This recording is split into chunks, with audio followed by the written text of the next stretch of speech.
This is about 20 pounds or so. It's a very heavy, bulky, awkward machine. This is around 5 to 10. This is probably 10 to 15 pounds. This is another five or so. It's never a fun day when you have to go and carry it up a mountain, but it's something that's necessary as well. Benjamin discovered that there is a gradual decline in photosynthetic capacity from young, current season needles to older needles. And he discovered that there was co-occurring decline in the concentrations of nitrogen. You want to set up the machine so that the concentration of carbon dioxide inside of the chamber reflects the ambient concentration of CO2 in the air. 20 years ago, they were setting these concentrations around 360 to 380 parts per million. As we've come across to the turn of the century, we've had to start making these concentrations around 400. So you kind of get an idea of the change in ambient CO2 concentrations through time.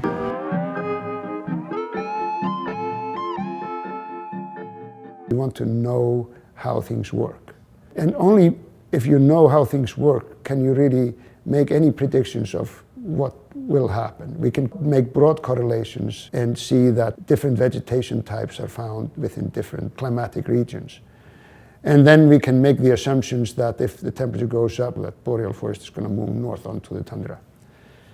But how fast or whether it happens depends a lot on many things. And if you don't know anything about these, you could be wildly off. We haven't seen the vegetation shifts that were predicted by the early models, which were based on these correlations. We need a mechanistic understanding of what is controlling the activities in these ecosystems.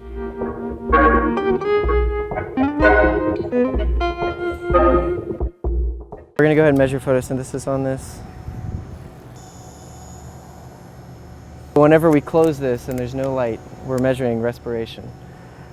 Whenever we turn on the light, that's obviously when there's going to be photosynthesis. Whenever we close this, we're actually getting a good estimate of the photosynthetic capacity of those needles in the chamber. The older needles are contributing carbon and nitrogen to the young growth. What happens to needles during wintertime is extremely important for the performance of the tree in present time. I'm looking at differences between aged cohorts, so we can actually age the trees based on bud scars that are found around the branches. And this indicates the beginning of a growing season. Here's where it was before the growing season started, here's where it is after. You can go back and look at all these different cohorts using those bud scars as a tool. Here's another bud scar. These needles are labeled 0 through 7, 0 being the new needles from this growing season, 1 being the needles from last year's growing season, so on and so forth, back to year 7. We are surmising that the fewer needles means less photosynthesis. But things are never that simple, because if you have fewer needles, you are losing less water, so you might have better water balance, so they might compensate partly for that. And we want to be able to more exactly attribute the reduction in available carbohydrate to whether it's increased respiration and decreased photosynthesis or the other way around. And then the number of needles is very important, as well as the rate at which they take up CO2 or lose it. The data that we get from this is going to be very useful for future studies and for creating models for how we're going to be able to control climate change in the future.